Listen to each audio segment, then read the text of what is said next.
So I feel like there might be something missing from my channel that a lot of you have been asking for a while now. And today we're going to do just that and fix it, because today we're going to be talking about the full guide to playing Chimera. We're going to be talking about the lines that you take when you play, going first, going second, and of course the one card combos and the two card combos. We're also going to talk about how to play around specific hand traps, mainly Nibiru and Droll and Lockbird. And we're also going to talk about the value that Branded Fusion brings into the deck. And then finally, something that you've all been asking for as well. I'm a believer in Pot of Prosperity in this deck, so I'm also going to tell you what to banish off of it and why. So sit back, relax, and enjoy as we go through the full guide to Chimera.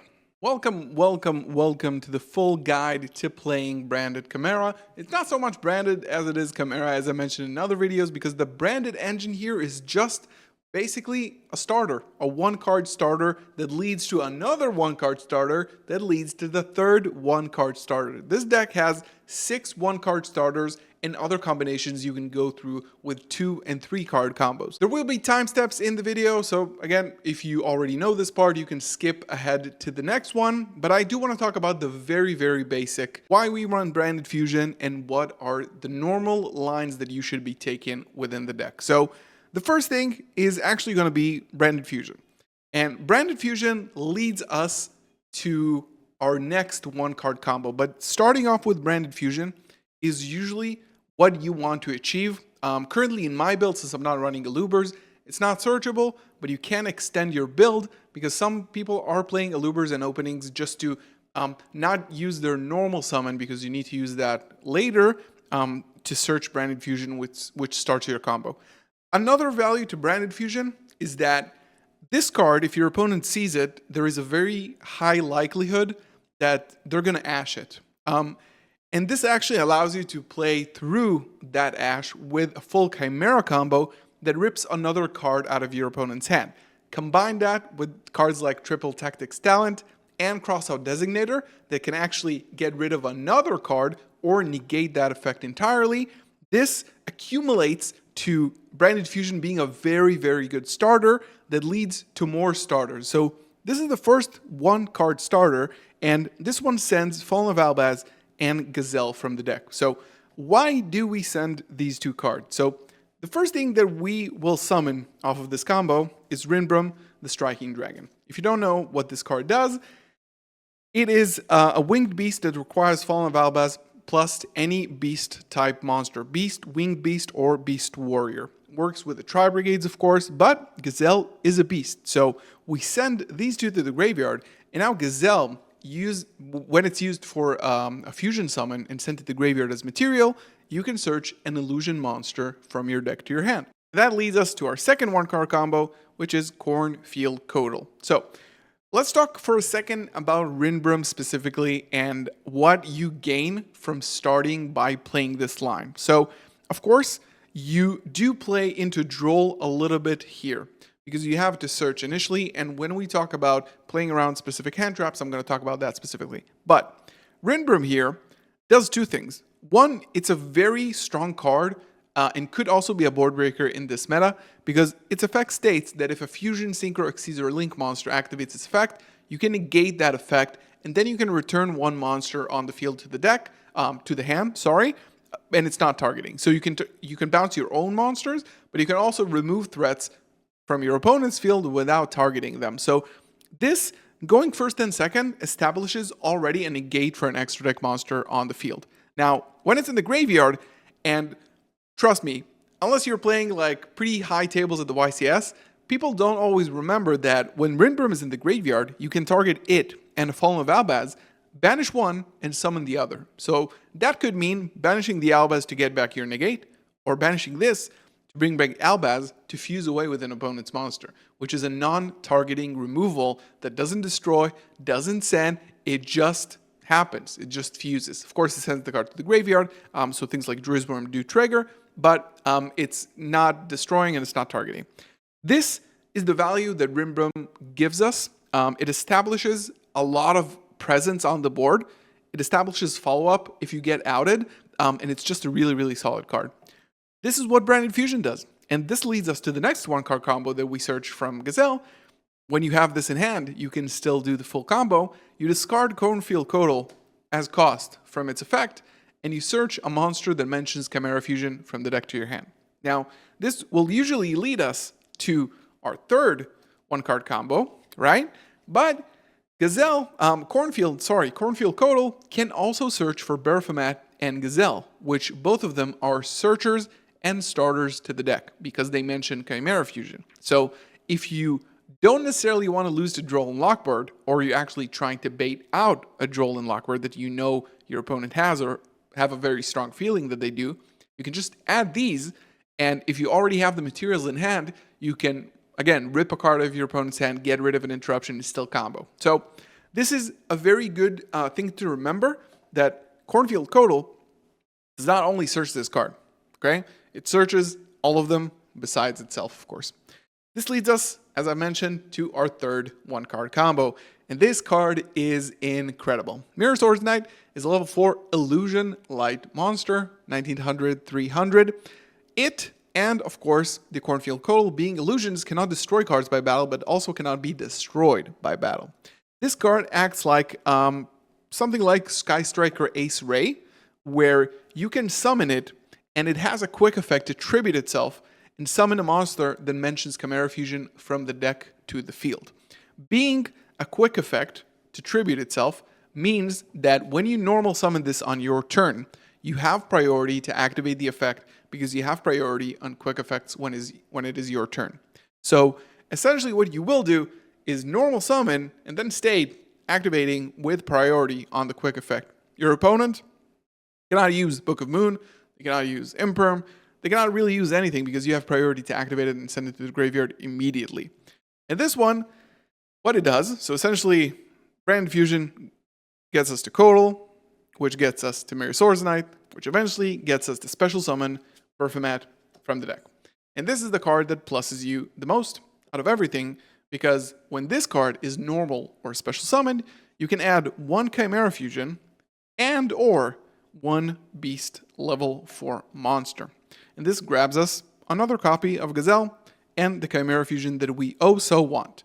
This card, if you don't know, requires you to activate it in the main phase using Fiend or Beast monsters, fusion summon any monster from your extra deck. It also has a really good graveyard effect that if you have Chimera the Flying Mythical Beast, which we'll get to, you can return it once per turn to the hand. The big part is, this card is now once per turn. The activation of the fusion effect and using that effect are not once per turn whatsoever. So what we do here for the rest of the combo is activate the Chimera Fusion and send these two to the graveyard as material to summon our starting boss monster and one of our end board pieces, which is Chimera, the King of Phantom Beasts. So this card, again, if you don't know, it is considered Chimera, the Flying Mythical Beast, while on the field or graveyard. Its name becomes that. Now, what it does is when it's special summoned, or fusion summoned probably, you can activate this effect, which resolves in the end phase like Magnamut. Send one random card from your opponent's hand to the graveyard during the end phase. It has another graveyard effect, which is extremely useful, where you can banish it as cost, then target one illusion, beast, or fiend in your graveyard and special summon them back to the field, right? So what will happen is that you will chain one this, and then chain two Berthamat when it's used as fusion material. You can target one illusion monster in your graveyard, special summon this back, and then you special summon it back to the field to get more follow-up. Then our Chimera Fusion in the graveyard can now activate, return itself to the hand because we control Chimera, we can set it, and this, all of this that you see right here was from one branded fusion, right? We went +3 on our opponent in card advantage on the field and in the hand, and we have everything, basically, right? So this is the 3 one-card combos, right? And now I want to talk about playing around specific things and what do you actually do on your opponent's turn. So what you can do on your opponent's turn when you have established this board, or at least this, if you don't have Branded Fusion, you also establish this, of course, just these 2 cards and the set Chimera Fusion, and that was only 1 card out of your hand. Usually what I do, and a lot of players do that as well, is activate Mirror Swords Knight in the draw phase of your opponent's turn. Why do we do that? Because this gets us another Berthamat, which gets us another Chimera Fusion and another Gazelle from the deck, not from the graveyard. But this creates a situation where you already have cards in hand. So let's say you drew 4 imperms, right? Or nothing playable that are actually monsters that you can summon Guardian Chimera off of, for example, right? This one in the draw phase gets you this card in the graveyard, which you want because it is a negate, and we'll talk about that in a second. And then it gets you, it pluses you again for 2 more cards. So in your opponent's draw phase, you went +5 in card advantage from 1 single card. Now, when this guy is on the field, you have 2 very secret and powerful effects in the graveyard. Mirror Swords Knight can banish itself when a monster's effect is activated on the field and negate it. And the Codal can negate a card that targets one of your cards on the field while you have Chimera, the Flying Mythical Beast, by banishing itself as cost and destroy it. So, for example, Primeval Planet Pillar Rhino, targeting one of your cards, Cosmic Cyclone in the draw phase for this, you banish this, you negate it. Albaz effect on the field, your opponent summons it, trying to fuse with your Rinbrum or something. Banish it, negate it, right? Both of these are once per turn, this is why you want them in the graveyard. Now, let's talk a little bit about 2 specific cards which are going to be evenly matched and Droll and Lockbird. So let's say I have the option to go through 2 lines of play, right? So if these 2 are in my opening hand, these 2 are at 3 copies in my deck, it's very likely for me to see them. But I know, or I saw, or I suspect that my opponent is playing Droll. So the best thing that you can do here is actually not start off with Branded Fusion, right? You could, 1, start with Branded Fusion, but summon something else. If you already have access to your illusions, you don't actually need to summon Rinbrum if it's not the right thing that you should summon, right? Again, this is only 1 card. So we can go for something like Mirror Jade if we want to, or Dragoon if you're running that build, right? Sprint, Rinbrum as well, right? But you don't have to send the Gazelle and the Albaz to the graveyard because you already have access to your engine, right? So let's say you go for Branded Fusion, which summons Lubellion, which summons a Mirror Jade in turn, right? You did not add cards to hand, you're still now losing to Droll and Lockbird. Now, normal, effect with priority, special summon, Berthomet effect, Chimera Fusion, Gazelle. You get Drolled here, and your opponent basically hand looped himself because now you don't really need anything else. The only thing that you will miss out on this is Gazelle adding you an illusion, which will be Codal, which will get you a targeting negate, but you will get to rip another card out of your opponent's hand during the end phase. You will get to summon back the Mirror Swords Knight, and you will still get to set your Chimera Fusion back on the board.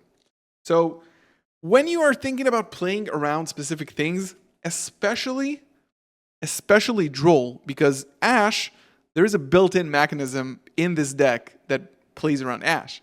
You activate this, if they Ash it, good. Then you just go through your Chimera combo. With Droll, your priority should be resolving Mirror Swords Knight, right? If you go through the Rinbrum line, it means that you're not going to be able to do that. Now, if you do get Drolled and you do go in the Rinbrum line and you have Chimera Fusion in hand, let's say you had Brand Fusion and Chimera Fusion and everything else is unplayable, right? You go for this, you go for the Rinbrum line, which sends you a Gazelle to the grave, and the Gazelle adds you the Codal, right? Now you get Drolled here. Now, this will be a problem, because now you can't add your Mirror Swords Knight. But what if instead adding this, we added this? Now you get Drolled, you're still fine. Normal summon, pass. On your opponent's turn, you set this, right? You set this on your turn, then you activate this, and you're basically back to square one. You will get a Chimera on field, you will get a fuse back to bring back the Mirror Swords Knight, you will have a negating graveyard, and you got Drolled and you rip 2 cards out of your opponent's hand. So this was a little bit about that. Specifically about evenly matched, I think people are concerned about that, and I don't want the video to run too long. The main thing, like let's say your base end board, if you didn't start with brand diffusion, will be something like this, right? Then you will activate this in the draw phase as we talked about. You will add, you will add, and you will add, right? This is your board state when your opponent says end of main, right? So there are two options here. Either one, you hold it, right? You don't do anything, and you just end on the Chimera to have a negate engrave. You might have the Kodo as well here. So essentially, you get 1.5 negates if you stay on this. The other option that you can do is go for Chimera fusion here, fusing these two, for example, right? Fusing either these two for something like a Drago Stapelia, depending on your matchup, or fusing these two for something like Magnum, right? This deck is very, very strong on turn 3 when it comes back to you. Because now, let's say I went for the Magnum line. They still went battle phase. Right? We use this. We have this in hand because we added it off. This is how our graveyard looks like. They go battle phase. This one gets banished face down. You're left on an interruption that is also a draw. And then, during your opponent's turn, you can banish this when you have a window to summon this back. So on your turn, you will already be able to establish this board once again. You draw a card, you can banish the Chimera Fusion to draw a card, you can bring back the Chimera Fusion after you've already recycled it. And this is usually how I would play around evenly.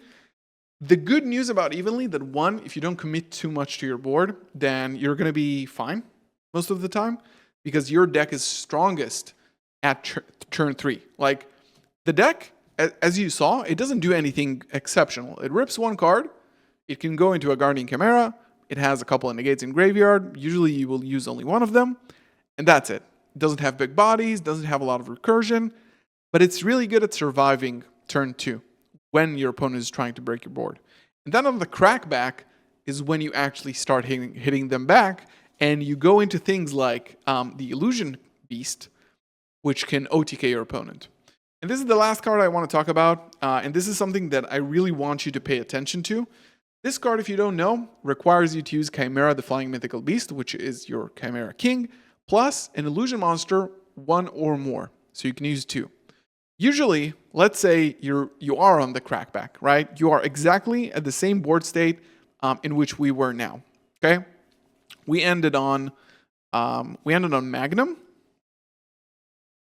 right? We have a Chimera engrave, we have Chimera Fusion engrave, we have Baphomet engrave, and we have Mirror Swords, something like that, right? And we also had Chimera Fusion in hand.